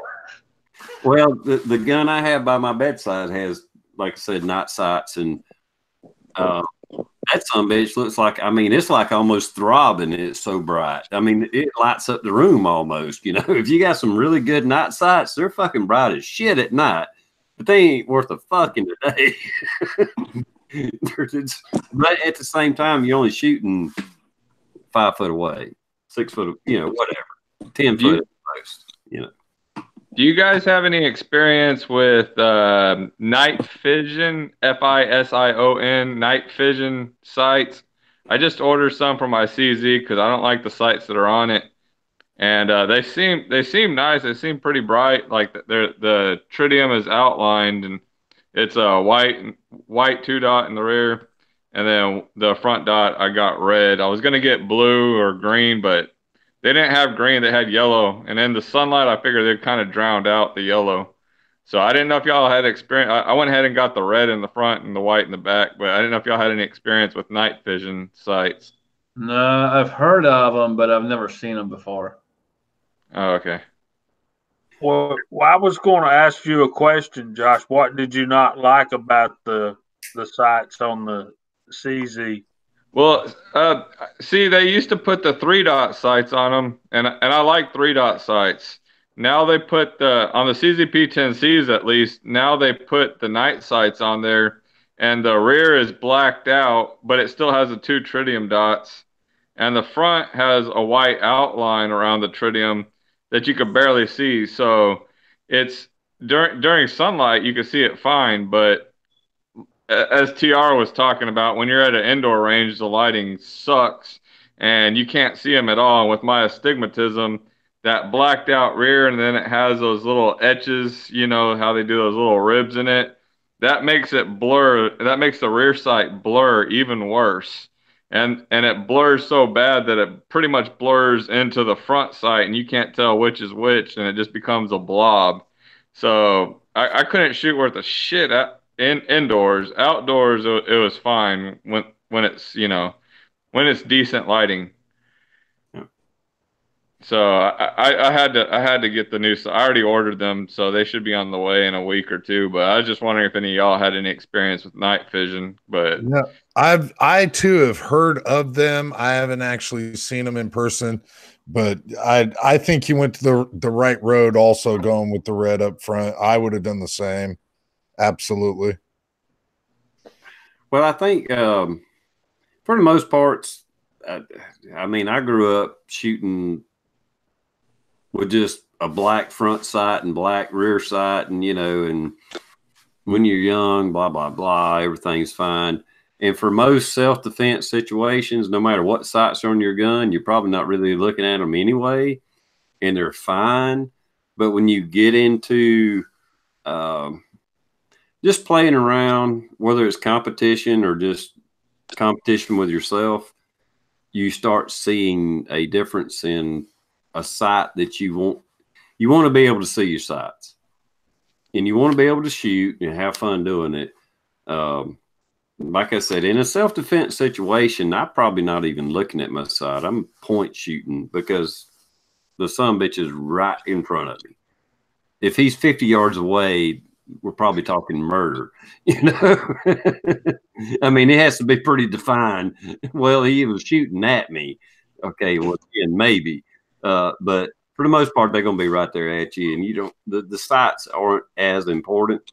But if you get into competition or just trying to improve your skill, you want to be able to see your damn sights. I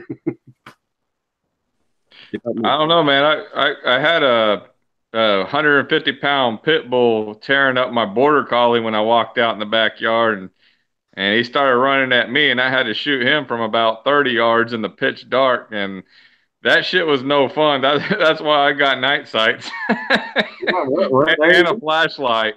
Well, like I said, that there is situations where you may have to shoot further. Don't get me wrong. I mean, yeah, you know, I'm just saying in general, when you pick up a gun, you know, and you point it, whatever your finger is pointing at, you probably should hit within, you know, a decent amount of range. Like I said, me and my buddy, I know I've talked about this before. If you can hit a 5-gallon bucket, I don't care if it's 5 yards, 50 yards, or 100 yards. If you can hit a 5-gallon bucket, you probably can take out your enemy, your target, your foe. And that's all you got to do. You got to take out a 5-gallon bucket. If you can ever keep a pattern at a 5-gallon bucket, no matter what range, you're good. That's just old redneck way of looking at it. No, but it's true. I mean, I preach front sight only all the time, and people don't understand it. But if when you get in that situation, you ain't gonna have time to sit there and fucking line your sights up. You gotta acquire that front fucking sight and get on target, and boom, done. Period. Yep, absolutely. Front sight only.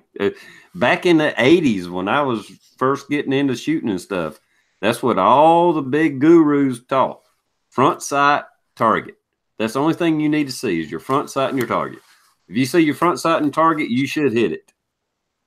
You know, unless your gun just totally does not fit your hand, and if it don't, get a different gun. Yep. Now, until the point where Scotsman started working with Daniel God as my judge and talking about front sight, I didn't actually realize that that's what I was doing when I would do the majority of my point shooting. Because I'm bringing the weapon up to my line of sight, and to me it was almost strictly muscle memory because of how much dry fire practice I do and everything else. It was almost strictly muscle memory where my point shooting was just like point shoot. But in all actuality, I didn't realize what I was actually doing was bringing up that front sight to where I wanted it and shooting. Once I slowed myself down, and I had to slow myself down quite a bit to realize that's exactly what I was doing, is I was pulling the weapon up until that front sight got right where I wanted it and pull on the trigger. Yep. And most people don't realize it or think about it. But when you try to sit down and actually explain it to someone and get them to figure out and explain the mechanics of it, eventually a lot of people get it. Some people still don't. But once you sit down and explain it to someone, it usually clicks in their brain and they go, oh, yeah, that makes sense. Now, this might be something not everybody can do as far as a practice, but this is something I do because I'm single, no kids, no wife. No girlfriend living here. I spend the night at her house sometimes.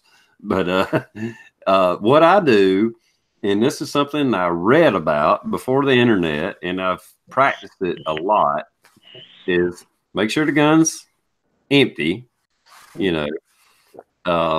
But just playing around in the house, I'll just grab my gun, whichever one it is, look at an object, point the gun at it real quick. And then after you point the gun at it, then line your eyes up with your sights and see if you're on target. Because if that gun fits your hand, when I said point your finger at it, whatever you're pointing your finger at, it should be pretty close to what you're aiming at. Even you may be off a little bit. Don't get me wrong. But, you know, I don't care if it's a door hinge, a doorknob, the edge of a windowsill. You just keep, you know, throwing the gun up. And then try to hold the gun. Is not that I'm a guru, not that I'm a damn gun expert. This is just something I do, something I read about. You know, there's a door here. Point the gun at it. All right, now try to line my eyes up with the sights. Oh yeah, I'm on target. You know, well, and TR, I actually preached this same thing just a couple of 3 weeks ago. Here is you know, go ahead. Get yourself set up for it. Close your eyes, pull your weapon and get it up on sight, and then open your eyes and see where you're at. Same exact concept, same exact thing. And it's amazing. It's amazing how much of a difference that makes. And then you manipulate to where that is, try to remember what that feels like. Do it again and do it again. You know, and eventually muscle memory does start take a focus in that. And that's the other thing too. A lot of people don't do again is practice. Myself, on average, about 30 minutes a day of just drawing from the holster, pulling up, drawing from the holster, pulling up. So if it ever happens, I'm not thinking about it. I don't have to. Yeah. Now, one thing that I don't think we've mentioned all that much is the speed in which this happens. Now, the majority of the dry fire draws that I do don't happen very fast. I'm actually purposely moving slowly to train, and then once I've warmed up and been doing it for a little bit, I'll do a couple of fast draws just to see where I'm landing. Mm-hmm. Do y'all use do y'all ever practice with a shot timer and just set it to a par time? Because that's generally what I do. Whenever I dry fire the draw, is I'll like set it for 2 seconds and it will beep on the second, at the 2 second mark. And so I'll do that, and I have to get 10 perfect shots on the light switch. And if I get 10 perfect shots in a row, I go down to 1.9 seconds. Then I got the same one. Yeah, I was gonna say I do that. We do the same thing, man. Shot timer, par timer. Yep. And then just keep. If I'm working on speed, absolutely. I'll start with a higher threshold. I always start with a random start time though. I always start with a random. That way you don't know exactly when that thing's going to go off. Yeah. And I'll start with a higher threshold and start dropping it down, just depending upon, if that's what I'm working on at the time. If I'm working on trying to speed up my draw, yes, absolutely. And if you guys can't afford a shot timer, just real quick, if you can't afford one, there's plenty of apps you can get that actually work really well just for dry fire practice. They're not very good for actual firing on the range, but for dry fire practice, there's plenty of apps you can get, which will give you that little 2-3 second delay and that par time that you need, so you can sit there and train with it. So yeah, I wouldn't recommend it for shooting, but for dry fire practice or whatever, the apps, they're free. They're out there. The only reason I say is because I know a couple of people that said they blew out the microphone on their phone trying to use them shooting. That and they don't always pick up every shot. Yeah. I've heard they don't pick up every shot. And I had one on my phone for a while there before I picked up my shot timer, and it works great for dry fire. Absolutely great for dry fire. But you get to the range, and that's kind of what I experienced too. It didn't pick up every shot. Yeah. But I will say, I think for self-defense, hopefully everybody is, if you're into the shooting sports, if you're paying attention, that's the main thing. If you're paying attention, you may see the situation a second before it's about to happen, or something's wrong and you know it. Something isn't right. It may not go down. I've been in this situation a few times where nothing went down, but it made me, go ahead, pull my shirt up, put my hand on my gun, and I was just waiting. It's like, where is this going to go? So being aware is just as important as carrying a gun. Well, it all coincides, but just being aware of the situation, because you ain't got to be a split second fucking fast draw guy. You just need to be aware of what's going on. All the practice is just hitting your target. And if you're aware, you may have the extra half second, a second to, okay, wait a minute, something's going on here. Put your hand on your gun. If nothing happens, you pull your shirt down and you walk off. But if something happens, you're already ready. So you don't have to have that 2 millisecond fucking draw because you already got your hand on your gun because you was aware that some bullshit was going on. That's absolutely true. I can't even count how many times I've heard something or something's going on, and like you said, TR, the first thing I do is put my hand on my gun and go start investigating with the flashlight. It's like you really don't have to have that split second draw, but I guess it's kind of nice if you could get your draw down really fast. Whenever shit hits the fan and worse comes to worse, and you fuck up the draw and get hung up on your clothes and all that stuff, well, you're still hitting probably about 1.5 with the fuck ups, So, you can get pretty fast. I'm not down in any of it. I mean, we want to draw fast. We want to do all that, but I mean, it's a whole picture. Be aware, have a fast draw, be able to hit your fucking target. Because like you said, even at your worst, if you practice, you're better than any fucking thug out there that's probably causing the fucking problem. Yeah, exactly. And that's it. you know, they're guaranteed they don't fucking practice.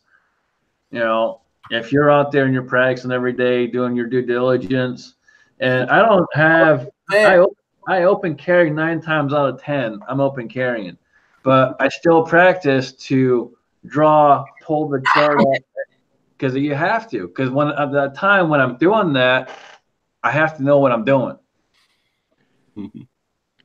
I mean, the rare instances that I could think of where a quick draw would actually count would be like, say, you actually were in a store when it was getting robbed, and the guy took his eyes off you for a second because he was looking at the clerk, and you had that split second to hurry up and get the gun out and shoot him, or something like that, you know, which is probably extremely rare. I mean, for the most part, situational awareness is going to handle is going to be more important than the quick draw any day, like you were saying.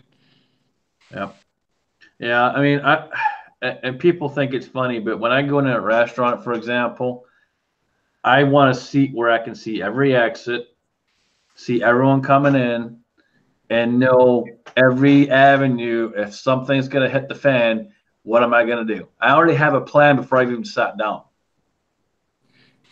And you know the other people that are doing that as well, because you'll notice whenever they sit down, they have both their feet planted somewhat widely on the ground. Even when they're sitting at the table to eat, they have their feet planted somewhat widely to where they could take off to either direction in a split second.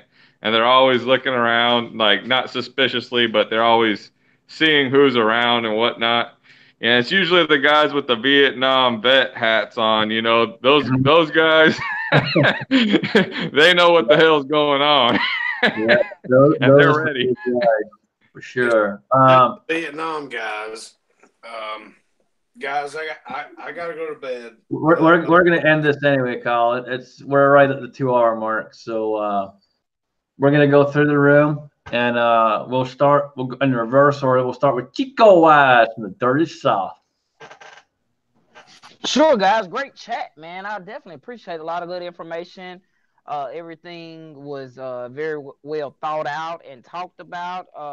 If you guys don't remember, like Scotsman and everyone said, the deadline for the Ed USAF shirts is like this morning. Coming up because it's already the next day, so make sure y'all get out there and do it. Oh, it's not the next day because the dang time thing went back, but still y'all get out there and help out if you can. Thanks for brother, you and Alan both know, thanks for the link. I definitely appreciate it, man. It's been I seen as high as 67 in the side chat, so I'm ecstatic about that, man. But that's it for me from the Dirty South. Awesome. Thank you, brother. Much appreciated. Always good having you, man. Thanks, brother. Even though you're a twig. You manned up, though. You manned up, man. You shot that 44 you shot that 44 damn good. So appreciate it, brother. Thanks. I'm proud of you, brother. You did good, man. You did good. Yeah, well, he at least didn't scream every round that went off. No, I didn't do that. He could have. But it was good, man. The first round, you know, oh, this ain't bad. Number 4, oh, shit. It was just so freaking perfect. It was just so perfect. I tell you what, Chico, man, your expressions in that video, just you being you, man, that was hilarious shit, man. I fucking dug it. It's just, you're just another one of the motherfuckers that I got to meet someday, man. Appreciate it, brother. And look, for anybody that don't know, I never make this up. What y'all see here, that's what you see now, for real, definitely. He's 100% straight up Dirty South. It's another brother being truthful, is all it is. Yep. All right, Jamie, what you got, brother? I just want to thank y'all for having me on and putting up with me. Y'all can get in touch with me on Slack, or you can send your Lee scales or whatever you want to see blown up to Scotsman. He can get it to me. Or if you know Kyle's address, you can send it to Kyle. Me and Kyle meet up fairly often, which would be, I think, not this Monday night, but next Monday night I'll be at the IHOP, Kyle, if you want to come join us. Next Monday? Not this Monday, but next Monday? I believe that's right. I'm working on got a table reserved at the IHOP, is it? That's yeah, Kyle gets a really good table because he flirts with the waitresses, but that's a different story. Yeah, we'll get into that next month or next week. Yeah, we'll get together soon. I've got load 7 in my 35 Remington series is loaded. I got to test it. That's going to be IMR 3031. A lot of you guys that don't know, you need to go check out the reloadersnetwork.com.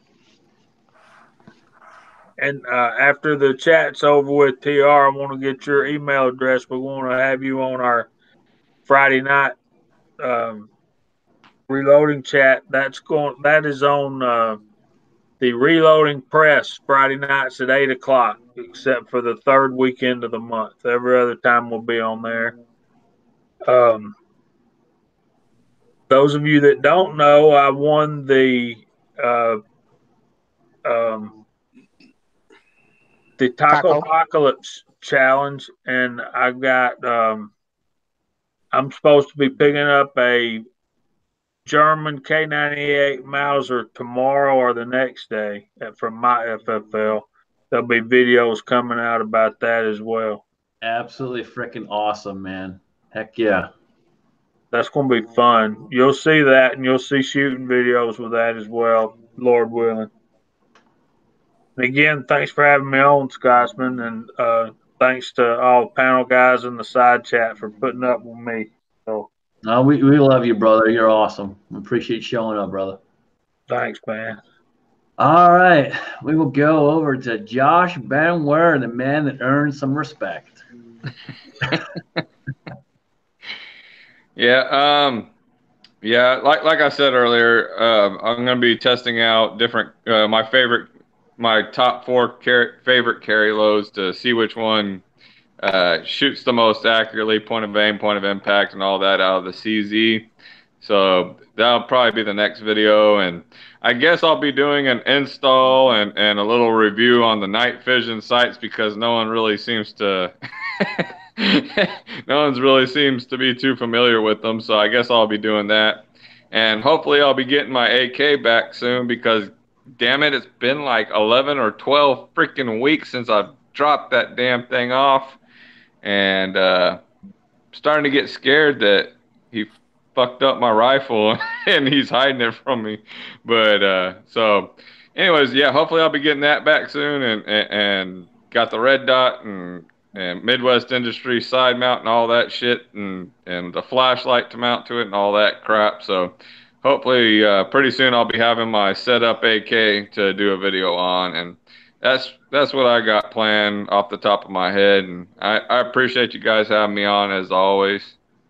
Yeah, awesome, brother. Appreciate you showing up. Kyle Lusk. Where? Oh, sorry. I want to just thank everybody for having me on, and I'm not here to start any revolutions or anything like that, and for the fact that y'all would just put up with me for 2.5 hours, you know, that's all good. I had a lot of fun when everybody was here, which is not to say that I wouldn't have a lot of fun when everybody's not here. I always have fun, but it was a nice change, and everything's all good. And I've rearranged all my stuff too, and it should really be fun moving forward. And back to you. All right. Well, thanks, man. Appreciate you showing up. No, it was a good time when I was out there. Obviously, it was a sad time to be out there, but we were able to meet up with some good people and have some good times and a bad time. So with that, we'll go to the one himself, the TR Prepper. Well, I am here to start a revolution. Get out there and raise hell, vote, fucking shoot, do whatever, fucking raise some hell. Fuck yeah, America. Thanks for having me on, Scotsman. I appreciate it. And I enjoy being part of the conversation. And good night, everybody. Awesome. Thank you, brother. Always a pleasure having you. And, you know, most of you guys probably don't know this, or some of you do, some of you might not, but TR gave us Sunday, and that was bestowed to us so long ago now. I've even lost count of how many shows we've done since then. But it's awesome. We get a lot more views on Sunday, and it's cool. It's very, very cool. And again, thank you, brother. It's much appreciated. Much appreciated.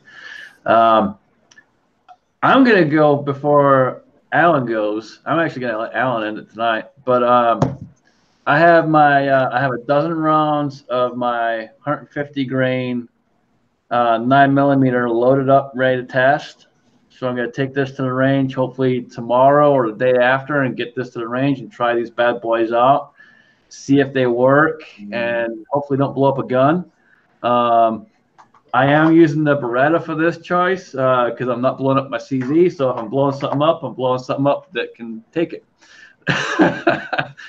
But we're going to try these out, see how these go. I did do the first part of my AR 6.5 Creedmoor build. And if you guys are not on the Reloaders Network, you should be, because that video is up over there already. I try to put some videos up there first and then before it goes on YouTube. But that part of the build is up, and I got a few more parts coming in. It's going to be a while before I can get the main parts I need to finish it, because those are high dollar, and I'm a little strapped. So, but we'll get there and we'll get it done. But I am hooked. I will be building more rifles here soon, I'm sure. But it'll be good times. And guys, thank you to everyone that showed up. Thank you to everyone in side chat. Thank you to those that jumped in and donated on the GoFundMe's. I saw a few people out there, so thank you very much. And with that, Alan, what you got, brother? Well, you know, I've had an absolutely great evening here tonight. Thank you again, everybody out in the side chat.